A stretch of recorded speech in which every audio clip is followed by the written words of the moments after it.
제가 며칠 전에 성경을 읽다가 시편 20편 2절 앞에 한동안 멈춰 있었어요. 주께서 성소에서 너를 도우시고 시온에서 너를 붙드신다. 하나님은 살아계셔서 언제나 우리를 지켜주시지만 특별히 교회에서 우리를 도와주신다. 오늘도 주님이 여러분을 도와주시는 겁니다.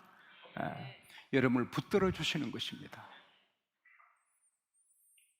시편 36편 8절에 우리가 주의 집에서 살찐 것을 먹으며 우리가 주의 복락의 강소로 마시게 된다. 교회 생활을 잘하면 세상의 것도 살찐 것을 먹도록 해주시고, 그리고 복락의 강수는 the river of delight, 막 행복한 강을 말합니다. 이건 땅의 강이 아니고 압록강, 도만강, 낙동강이 아니고 하늘의 강입니다. 할렐루야.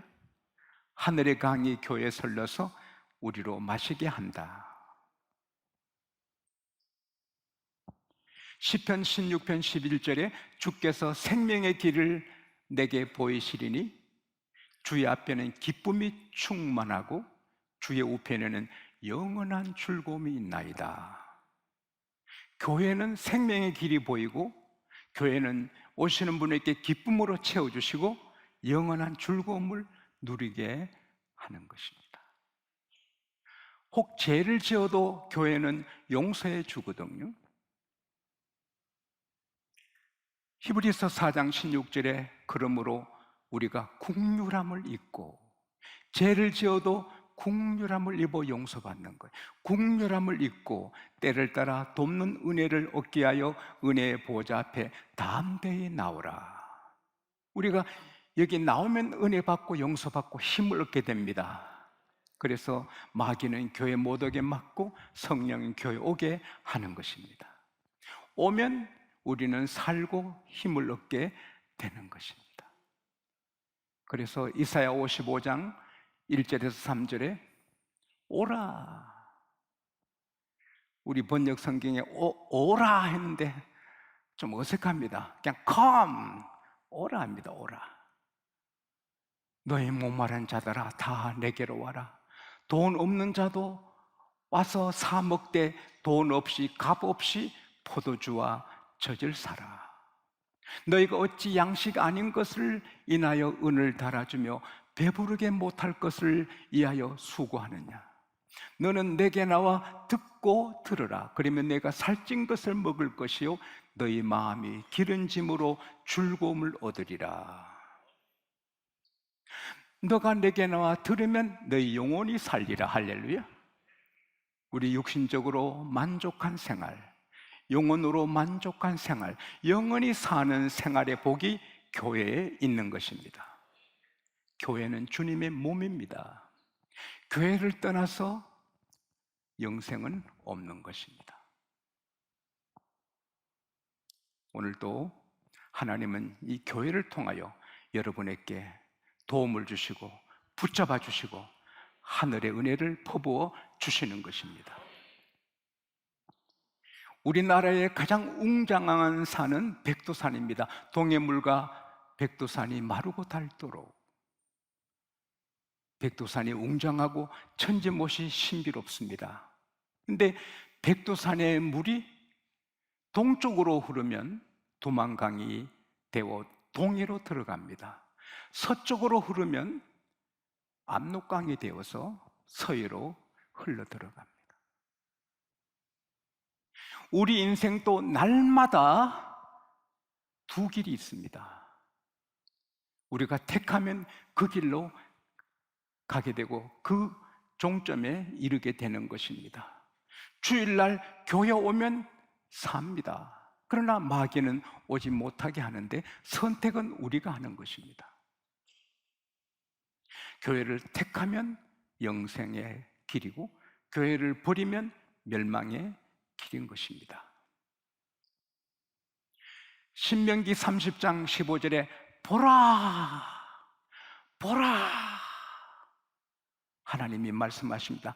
내 자녀들아 보라, 내가 너 앞에 두 길, 생명과 복과 사망과 저주를 두었다. 신명기 30장 19절에 너와 너 자손이 살기 위하여 생명길을 택하라. 우리는 매일 두 길을 만납니다. 우리가 택해야 되는 것입니다. 오늘 특별히 하나님은 성경 본문을 통해 우리에게 구체적인 두 길을 말씀하십니다. 하나는 겸허하게 사는 길, 하나는 거칠게, 거만하게, 사납게 사는 길입니다. 오늘 27절에 하나님은 공고한 자를 구원하신다 했는데 공고한 자가 겸손한 자를 말합니다. 하나님은 겸손과 교만의 길을 우리 앞에 두셨습니다. 그런데 우리가 겸손을 택하면 어떤 어려운 환경에, 상황에 처해도 하나님은 구원해 주시는데, 교만한 자가 어려움에 처하면 거기에 삼키게 두신다는 것입니다. 우리가 마음을 겸손하게 먹고 언제나 겸허한 자세로 살면 사자 굴에 들어가도 건져내시고, 강을 건너도 지켜주시고, 불 가운데 지나도 하나님이 지켜주시고, 전쟁에서도 하나님이 보호해 주십니다. 워싱턴 대통령은 전쟁터에서 돌아왔을 때 자기 애두에 총이 많이 지나간 총구멍을 보고 이 총알이 빗발치는 이 전쟁터에서 하나님이 나를 구해 주셨구나. 원수들이 애워사도, 오늘 18편, 시편 18편은 다윗의 노래입니다. 다윗이 3,000명 특공대가 자기를 죽이려고 애워싸고 10년이 넘도록 원수들에게 애워싸이고 숱한 어려움에 처했지만 하나님이 구원해 주셨다. 할렐루야.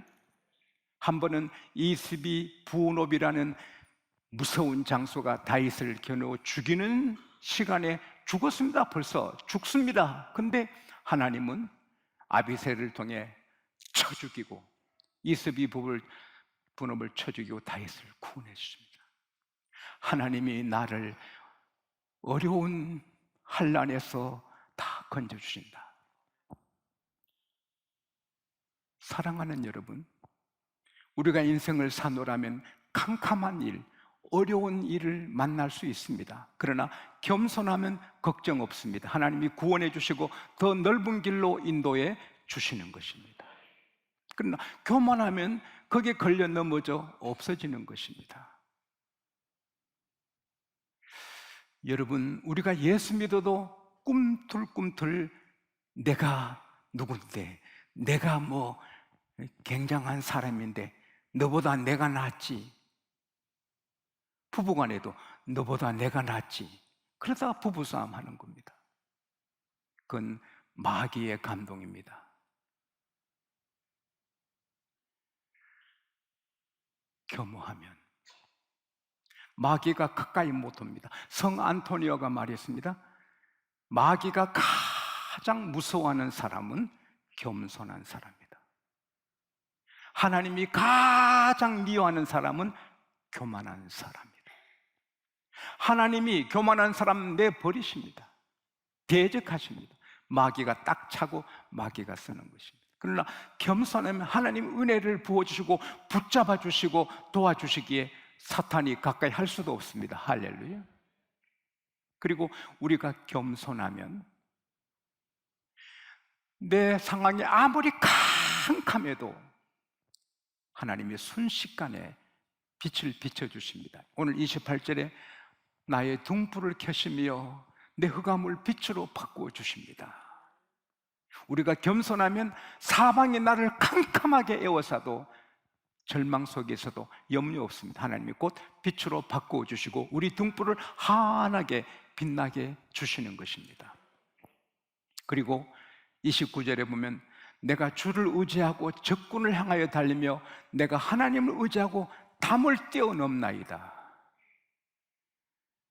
무서운 적들이 딱 진치고 있으면 무섭잖아요. 그런데 하나님은 겸손한 자에게 능력을 주셔서 그 적군들이 무섭지 않다는 거예요. 그 앞에 뛰어갈 수 있는 거고 이길 수 있는 거고, 넘지 못하는 큰 담이지만 나는 넘는다, 하나님 의지함으로. 이건 넘어, 인생의 담을 넘는다. 할렐루야.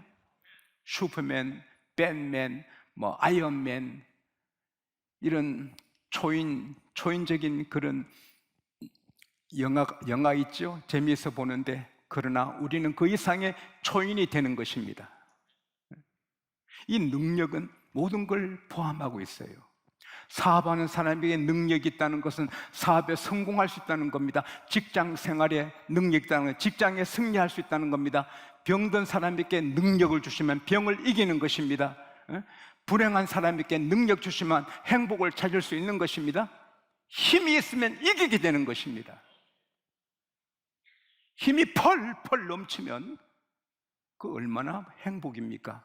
근데 그 힘은 하나님의 힘인데 겸손한 자에게 주신다는 겁니다.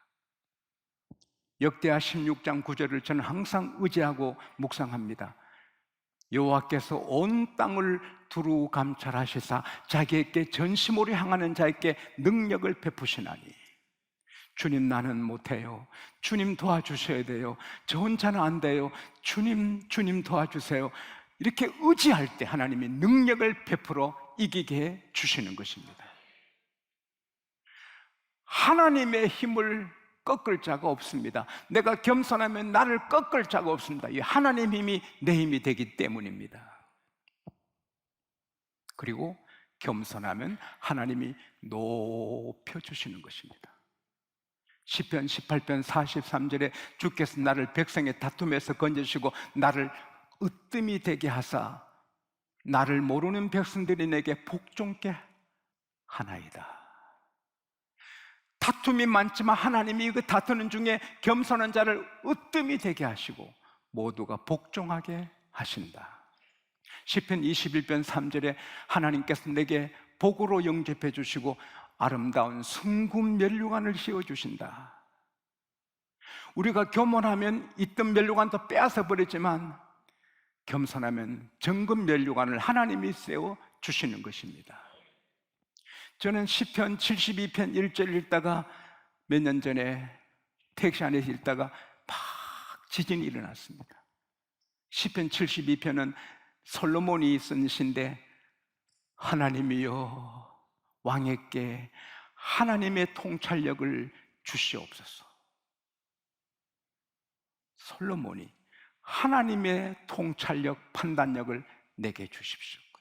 하나님의 판단력으로 하니까 나라가 평안하고 부귀 영광을 누리고 솔로몬을 대항할 자가 없고 모든 주변국이 다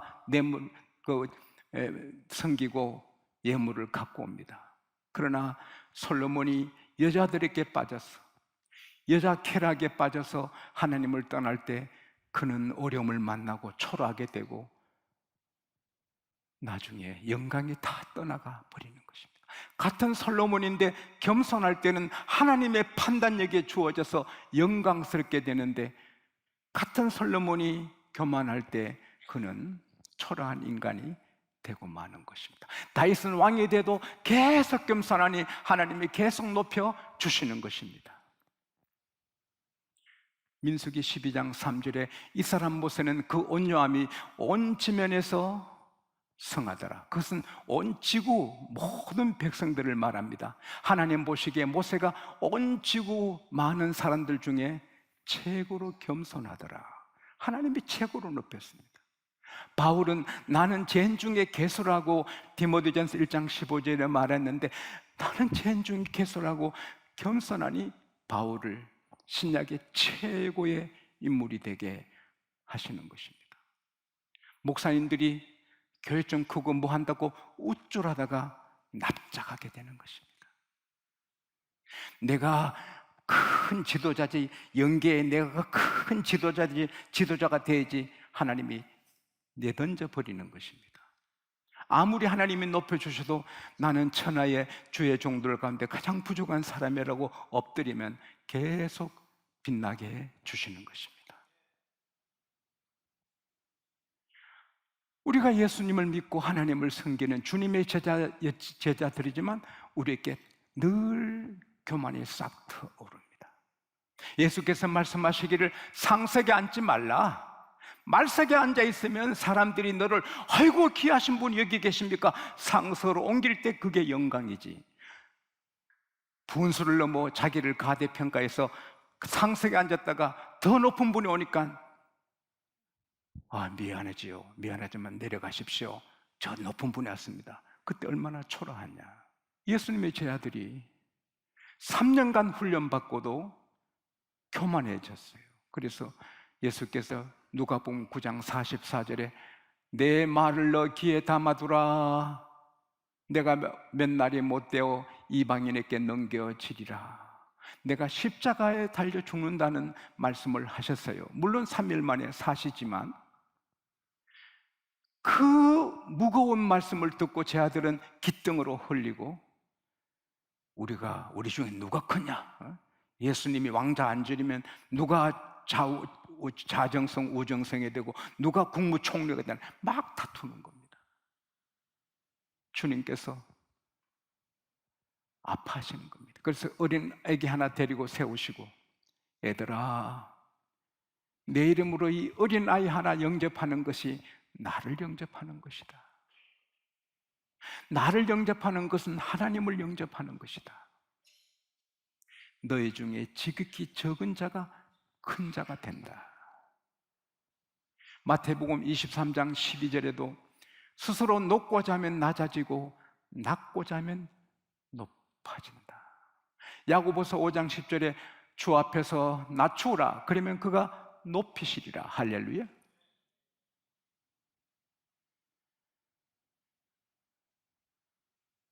저는 대한민국에서 세계에서 가장 겸손한 목사가 되고 우리 장로님들은 세계 모든 교회에서 가장 겸손한 장로님이 되시고 여러분은 세계 모든 그리스도인 중에 가장 겸손하게 될 때 은혜가 퍼부어지게 되고 능력이 퍼부어지게 되고 우리 교회를 높여주시고 여러분을 높여주시는 것입니다. 이게 쉽거든요.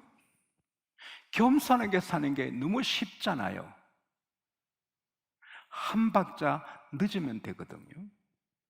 그쪽에 내가는 그대로 내가 받아치면 똑같이 되지요. 그쪽이 내게 어떤 불쾌한 말을 해도 한 박자 늦게 주여 하면 겸손한 답을 할 수 있습니다. 느헤미야 2장 4절에 보면 왕이 느헤미야에게 자네 뭘 원하는가? What is it you want? 예루살렘 성을 재건하기를 원합니다. 그렇게 안 했거든요. 느헤미야가 하나님께 묵도하고 I prayed to God of heaven. 하늘의 하나님께 기도하고 왕이요 예루살렘 성을 재건하게 해주세요. 그래서 되는 거예요. 따라합시다. 한 박자 늦게. 우리 교회 어떤 분이 나보고 좀 한 박자 늦다고 합니다. 어떤 분이 누군지 여러분 아시죠? 한 박자 늦다. 그때 내가 불쾌했습니다. 내가 달리기도 내가 더 빠른데 걸음도 내가 더 빠른데 근데 어제 설교해 주면 안 돼. 바로 이거다. 한 박자 늦는 게 복이다. 왜? 한 박자 늦는 거는 주여 하는 겁니다. 성령이 도와주시는 겁니다.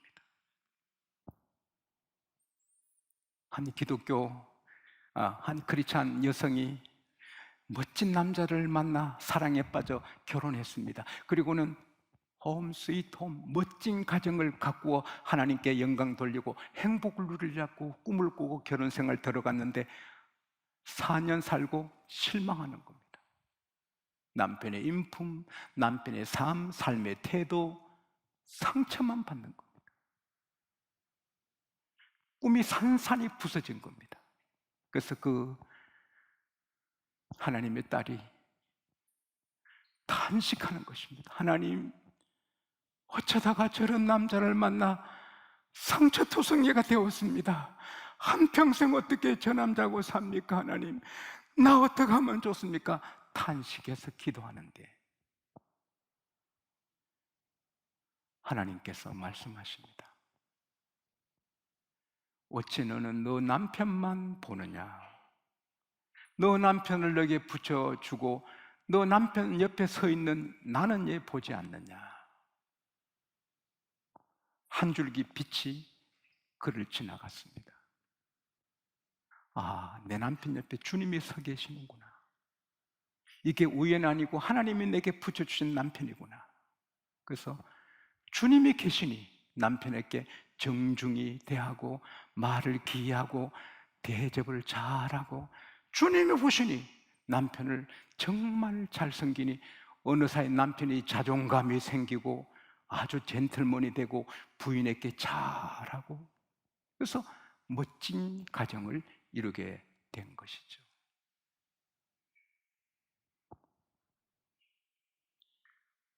악인을 만나도 원수를 만나도 거룩한 사람을 만나도 하나님이 붙여주신 겁니다. 남편이 아내가 이렇든 저렇든 하나님이 붙여주신 겁니다. 사돈이 이렇든 저렇든 하나님이 붙여주신 겁니다. 그때 한 박자 늦어야 되는 겁니다. 오거스틴은 말했습니다. 악인은 우리에게 온유와 인내를 가르쳐주고 거룩한 사람은 우리에게 회개를 가르쳐준다. 갈라디아서 5장 22, 23절에 보면 오직 성령 열매는 사랑, 희락, 화평, 오래 참음, 자비, 양선, 충성, 온유, 절제. 성령으로 하면 자비, 사랑, 온유하게 되는 것입니다. 성령이 우리를 도우시면 저도 여러분도 그렇게 되는 것입니다. 그러니 우리는 주의 사랑받고 어려움에 들어가도 구원받고 능력받아 승리하고 점점 더 귀한 인물로 하나님이 세워주시는 것입니다. 고린도전서 1장 25절에 하나님의 미련함이 사람보다 지혜롭고 하나님의 약함이 사람보다 강하니라. 잠언 3장 6절 7절에 범사에 그를 인정하라. 너 명철을 의지하지 말라. 범사에 하나님을 인정하라. 그리하면 그가 너 길을 지도하시리라. 천몇백 번 수술한 의사라도 처음하는 것처럼 하나님 내가 수술하는데 도와주세요. 한 박자 늦게 수술하면 하나님의 수술이죠. 직장 생활하는 사람이 이거 어떡하죠? 하나님 어떡하죠? 한 박자 늦으면 하나님이 직장 생활하는 거죠. 어떤 책을 쓸 때 하나님 어떻게 쓸까요? 하나님이 쓰시는 거죠. 제가 목회할 때 하나님 어떻게 할까요? 하나님이 목회하시는 거죠. 하나님이 병원하는 데 실패하겠어요? 하나님이 직장에 실패하겠어요? 하나님이 목회에 실패하시겠어요? 하나님이 책을 쓰는데 실패하겠어요? 겸손이 뭡니까? 한 박자 늦게 주여 어떡하죠? 내가 너 길을 지도하시리라. 천당에 가실 때까지 꿈에서라도 겸손한 여러분과 제가 되기를 축복합니다.